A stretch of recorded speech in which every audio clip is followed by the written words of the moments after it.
새벽 5시, 허리 굽은 할머니는 정성스레 음식을 쌌습니다. 부모 잃고 군에 간 하나뿐인 손자, 그 녀석 좋아하는 반찬 하나 빠뜨리지 않으려고요. 검소한 옷차림, 낡은 보자기 하나 들고 부대로 도착한 할머니. 그런데 입구에서 한 중대장이 팔짱을 낀 채 길을 막아섰습니다. 여긴 잡상인 출입 금지입니다. 음식도 반입 안 되니 전부 버리시죠. 할머니는 당황했지만 군대 규칙이라기에 아무 말 없이 그 새벽부터 준비한 음식을 하나하나 쓰레기통에 버렸습니다.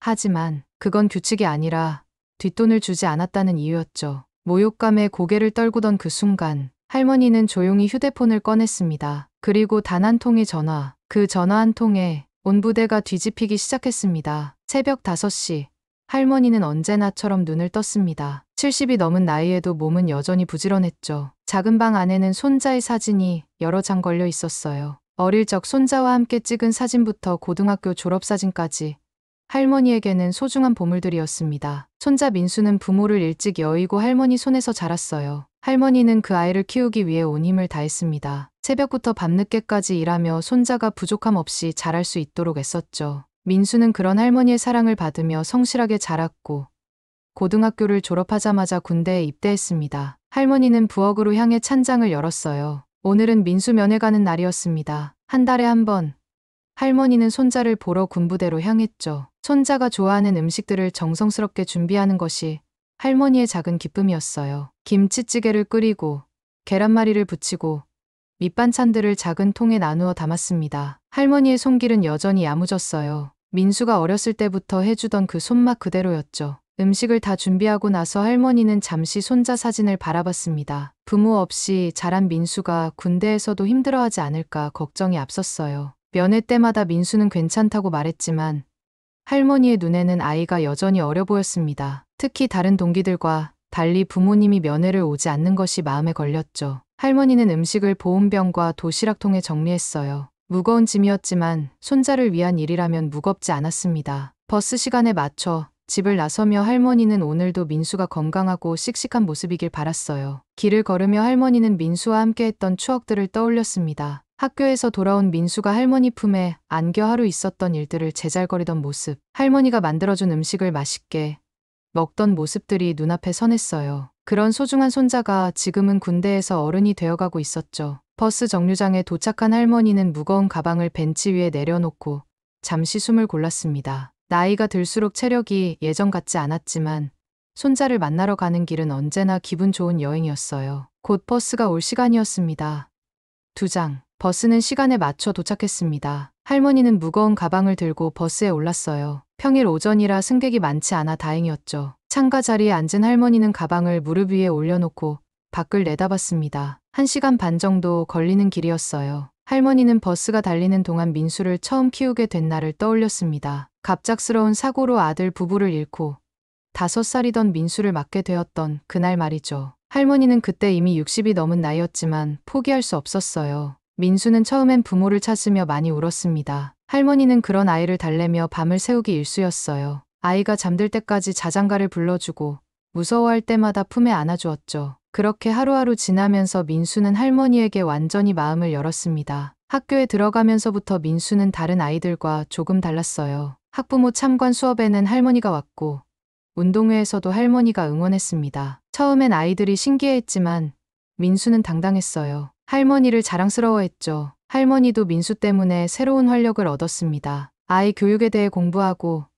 영양가 있는 음식 만드는 법도 익혔어요. 민수가 감기에 걸리면 할머니가 더 아팠고 민수가 상을 받으면 할머니가 더 기뻤습니다. 중학교, 고등학교를 거치면서 민수는 점점 의젓해졌어요. 할머니의 고생을 아는지 공부도 열심히 했고 집안일도 도왔습니다. 친구들과 어울려 놀고 싶은 나이에도 할머니와 보내는 시간을 소중히 여겼죠. 군대에 가기 전날 밤, 민수는 할머니께 말했어요. 지금까지 키워주셔서 감사하다고. 군대에서 돌아오면 할머니를 편하게 해드리겠다고 말이죠. 할머니는 그런 민수가 기특하면서도 걱정됐습니다. 버스가 군부대 근처 정류장에 도착했어요. 할머니는 가방을 챙기고 천천히 버스에서 내렸습니다. 이제 10분 정도만 더 걸으면 부대 정문이었죠. 할머니는 민수를 만날 생각에 발걸음이 가벼워졌어요. 부대 가는 길은 익숙했습니다. 한 달에 한 번씩 걸어온 길이었으니까요. 할머니는 민수가 건강하게 잘 지내고 있을지, 힘든 일은 없는지 궁금했어요. 오늘도 민수의 밝은 얼굴을 볼 수 있기를 바라며 할머니는 부대를 향해 걸어갔습니다. 부대 정문이 보이기 시작했습니다. 할머니는 평소보다 일찍 도착했어요. 면회 시간이 시작되려면 아직 30분 정도 남아 있었죠. 할머니는 정문 앞 그늘진 곳에서 잠시 쉬기로 했습니다. 정문 근처에는 다른 면회객들도 몇 명 기다리고 있었어요. 대부분 부모님들이었습니다. 할머니는 그들을 바라보며 민수 생각에 잠겼어요. 다른 아이들은 아버지, 어머니가 함께 오는데 민수는 할머니 혼자만 오니까 서운해하지 않을까 걱정됐습니다. 면회 시간이 가까워지자 사람들이 하나둘 정문 앞으로 모여들었어요. 할머니도 무거운 가방을 들고 천천히 일어섰습니다. 오늘은 유난히 중대장이 정문 근처에서 서성이고 있었어요. 중대장 박상사는 40대 중반의 건장한 남자였습니다. 하지만 그의 얼굴에는 항상 불만이 가득했어요. 부대 내에서 그의 평판은 그리 좋지 않았죠. 병사들에게 부당한 일을 시키기 일쑤였고 면회객들에게도 불친절하기로 유명했습니다. 할머니가 정문으로 다가가자 중대장이 앞을 가로막았어요. 다른 면회객들은 무사히 통과했는데 유독 할머니만 제지당했습니다. 할머니는 당황했지만 차분하게 상황을 파악하려 했어요. 중대장은 할머니의 가방을 의심스럽게 바라봤습니다. 평소보다 검문이 까다로웠어요. 할머니가 정성스럽게 준비한 음식들을 하나하나 꺼내보더니 고개를 저었습니다. 이유도 제대로 설명하지 않고 면회를 거부하려는 기색이 역력했어요. 할머니는 이해할 수 없었습니다. 지금까지 한 번도 문제가 된 적이 없었는데 왜 갑자기 이런 대우를 받아야 하는지 말이죠. 다른 면회객들은 이미 안으로 들어갔는데 할머니만 정문 앞에 서 있게 됐어요. 중대장의 태도는 점점 더 거칠어졌습니다. 할머니가 가져온 음식에 대해 트집을 잡았고 면회 절차에 대해서도 이상한 말들을 늘어놓았어요. 할머니는 참을성 있게 기다렸지만 중대장의 행동은 도를 넘고 있었습니다. 할머니는 속으로 화가 났어요. 손자를 만나러 온 것뿐인데 왜 이런 굴욕을 당해야 하는지 이해할 수 없었습니다. 하지만 참았죠. 민수를 위해서라면 이 정도 참을 수 있다고 생각했어요. 그런데 중대장은 급기야 할머니에게 돌아가라고 했습니다. 면회를 못하게 하겠다는 것이었어요. 할머니는 이때 비로소 참았던 화가 치밀어 올랐습니다. 이건 너무했어요. 할머니의 얼굴이 굳어졌습니다. 70평생을 살아오면서 이런 부당한 대우를 받아본 적이 없었어요. 손자를 만나러 온 것뿐인데 왜 이런 모욕을 당해야 하는지 도저히 납득할 수 없었습니다. 중대장은 할머니의 분노한 표정을 보고도 전혀 개의치 않았어요. 오히려 더욱 오만한 태도를 보였습니다. 부대 안에서 자신의 권력을 과시하고 싶어 하는 듯했죠. 할머니는 이런 상황이 처음이라 어떻게 대처해야 할지 막막했어요. 그때 할머니는 가방에서 휴대폰을 꺼냈습니다. 떨리는 손으로 할아버지에게 전화를 걸었어요. 할아버지는 할머니와 결혼한 지 50년이 넘었지만 여전히 든든한 버팀목이었습니다. 할아버지 김준호는 65살이었어요. 젊은 시절 군에 입대해서 30년 넘게 복무했습니다. 중위로 시작해서 준장까지 진급한 입지전적인 인물이었죠. 전역 후에도 군 관련 일에 자문 역할을 하며 많은 사람들의 존경을 받고 있었어요. 할아버지는 성실하고 원칙적인 사람이었습니다. 군 복무 시절에도 부하들을 아끼고 공정하게 대했죠. 그래서 그를 따르는 후배들이 많았어요. 전역한 지 5년이 지났지만 여전히 현역들 사이에서 그의 명성은 높았습니다. 할머니가 전화로 상황을 설명하자 할아버지의 목소리가 차가워졌어요. 할아버지는 할머니가 이런 부당한 대우를 받는 것을 절대 용납할 수 없었습니다. 평생 군인으로 살아온 사람으로서 이런 일이 일어나는 것 자체가 부끄러웠어요. 할아버지는 즉시 해당 부대에 전화를 걸었습니다. 부대 상황실로 연결된 전화에서 할아버지는 자신의 신분을 밝혔어요. 김준호 예비역 준장이라고 말하자 상황실 근무자의 목소리가 긴장됐습니다. 할아버지의 이름은 군 내에서 전설 같은 존재였어요. 특히 이 부대가 속한 군단에서는 더욱 유명했습니다. 할아버지가 현역 시절 이 군단에서 근무했고 여러 차례 큰 공을 세웠기 때문이죠. 상황실에서는 급히 군단장에게 보고했습니다. 김준호 예비역 준장이 직접 전화를 했다는 사실에 모든 사람이 긴장했어요. 평소에도 부대 기강에 문제가 있다는 지적을 받고 있던 상황이라 더욱 예민했습니다. 할아버지는 차분하지만 단호한 목소리로 상황 해결을 요구했어요. 할머니가 정당한 면회를 방해받고 있다는 것, 이런 일이 다시는 일어나서는 안 된다는 것을 분명히 했습니다. 그의 목소리에는 오랜 군 생활에서 쌓인 위험이 담겨 있었어요. 군단장 이대령은 할아버지의 전화 소식을 듣고 즉시 상황을 파악했습니다. 김준호 예비역 준장의 이름을 모르는 군인은 이 군단에 없었어요. 이대령 역시 할아버지의 후배였고 그에게 많은 가르침을 받았던 사람이었습니다. 이대령은 45살로 군단장 자리에 오른 엘리트 장교였어요. 하지만 할아버지 앞에서는 여전히 어린 후배일 뿐이었습니다. 할아버지가 현역 시절 보여준 리더십과 인품은 이대령에게 큰 영향을 미쳤죠. 상황을 보고받은 이대령의 얼굴이 굳어졌습니다. 평소에도 해당 부대의 기강회의에 대해 우려하고 있었는데 이런 일이 터진 것이었어요. 특히 김준호 예비역 준장의 가족이 피해를 당했다는 사실에 분노했습니다. 이대령은 즉시 헬기 출동을 명령했어요. 직접 현장으로 가서 상황을 수습하고 책임자를 문책하기로 결심했습니다. 이런 일이 상급 부대에 알려지면 군단 전체의 명예에 먹칠이 될 수 있었거든요. 헬기는 10분 만에 이륙했습니다. 이대령은 헬기 안에서 해당 부대장에게 전화를 걸어 상황을 점검했어요. 부대장은 중대장의 행동에 대해 제대로 파악하지 못하고 있었습니다. 이것 역시 지휘 체계의 문제였죠. 한편 부대 정문에서는 할머니가 여전히 중대장과 대치하고 있었어요. 중대장은 할머니가 전화를 건 것을 보고도 별로 신경 쓰지 않았습니다. 설마 큰 문제가 될 거라고는 생각하지 못했거든요. 그런데 곧 부대 내부가 소란스러워지기 시작했어요. 상황실에서 급하게 연락이 오고 부대장이 허둥지둥 나타났습니다. 중대장은 이때서야 일이 심상치 않다는 것을 깨달았어요. 부대장은 중대장에게 상황을 물었지만 중대장은 제대로 답변하지 못했습니다. 왜 면회를 거부했는지, 어떤 문제가 있었는지 명확하게 설명하지 못했어요. 그저 자신의 권위를 내세우려던 것뿐이었거든요. 이때 하늘에서 헬기 소리가 들려왔습니다. 부대 내 모든 사람들이 하늘을 올려다봤어요. 헬기가 부대 내 착륙장으로 향하고 있었습니다. 이런 일은 매우 드문 일이었죠. 중대장의 얼굴이 창백해졌습니다. 헬기가 온다는 것은 상급 부대에서 직접 나선다는 뜻이었어요. 자신의 행동이 얼마나 큰 파장을 일으켰는지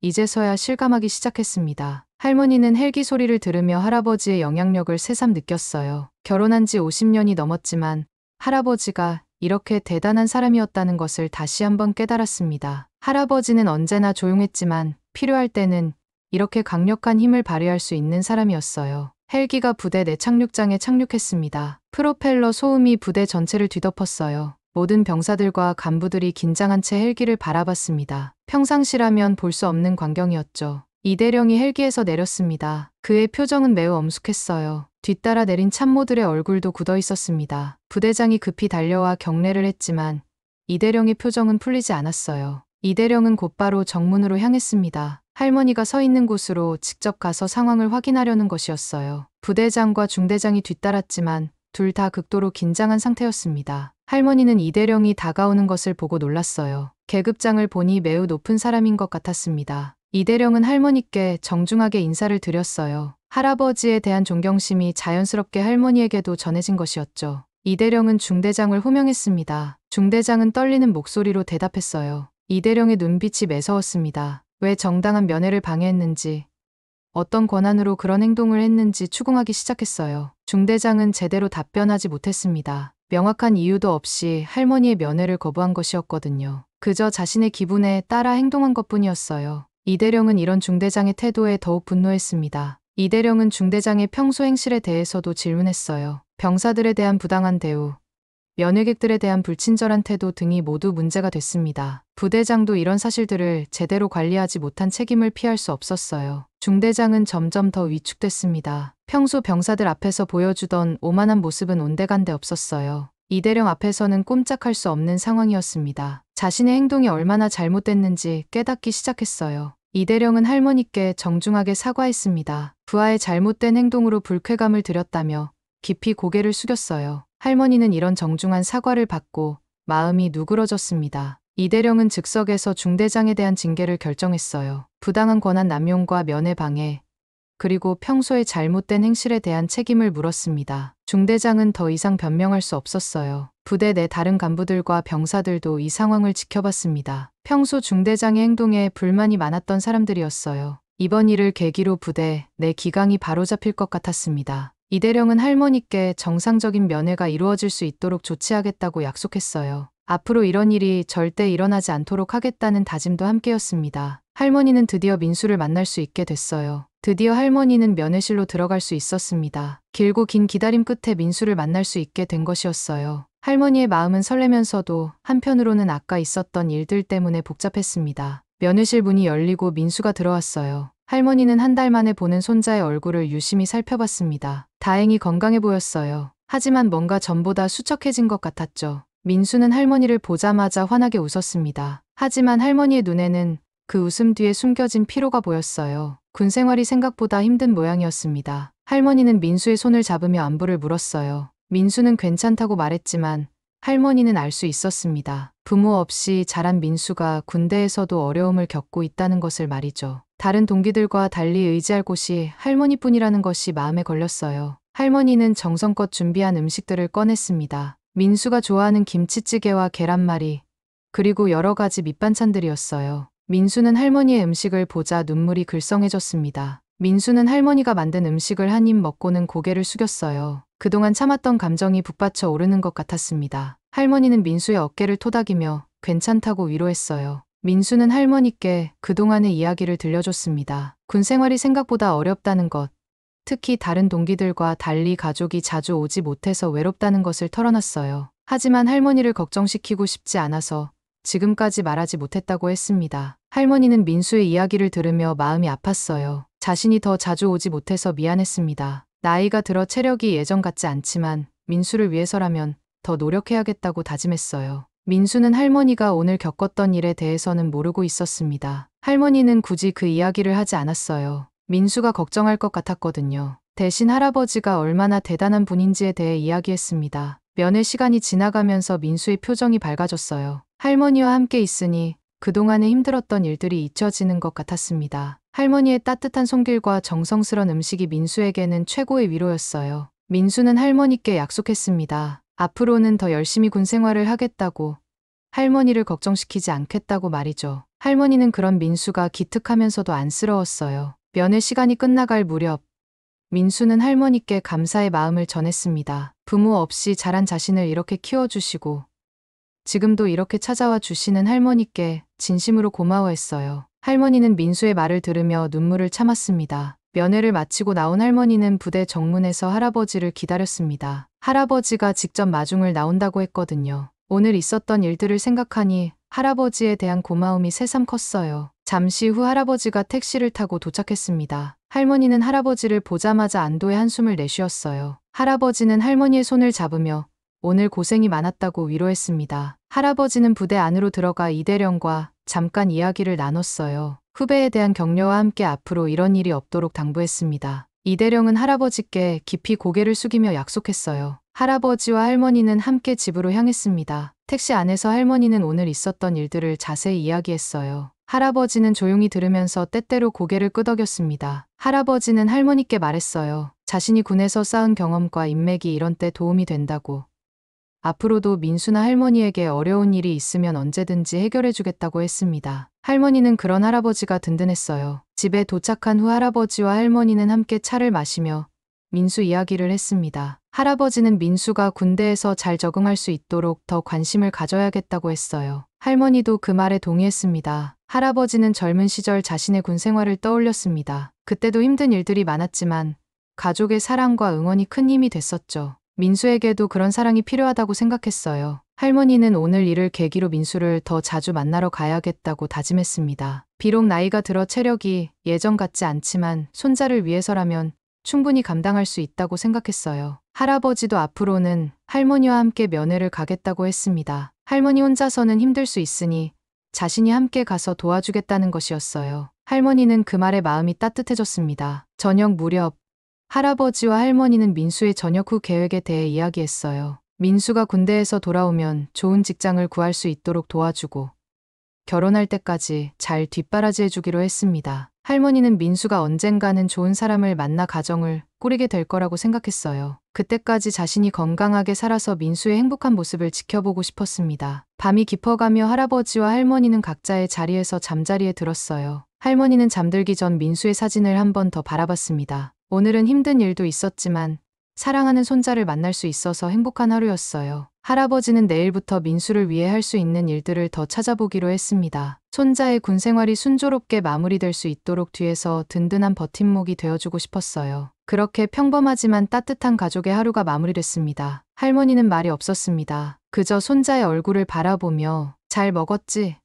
그것만으로 됐다고 말했죠. 그날 이후 그 부대는 완전히 달라졌습니다. 부패한 중대장은 징계를 받고 쫓겨났고 군단장은 직접 나서 병사들의 생활을 챙기기 시작했죠. 그리고 손자는 부대 내에서 할아버지 손자가 아닌 자신의 힘으로 당당히 인정받기 시작했습니다. 아무도 몰랐죠. 평범해 보였던 할머니가 3스타 장군의 아내였다는 걸. 그 한 통의 전화가 군 전체를 바로 세우는 계기가 될 줄은 더더욱. 조용히, 묵묵히, 그러나 누구보다 뜨겁게 손자를 지켜낸 할머니의 용기. 우리가 잊고 살았던 진짜 힘은 그렇게 조용히, 깊게 세상을 바꾸고 있었습니다.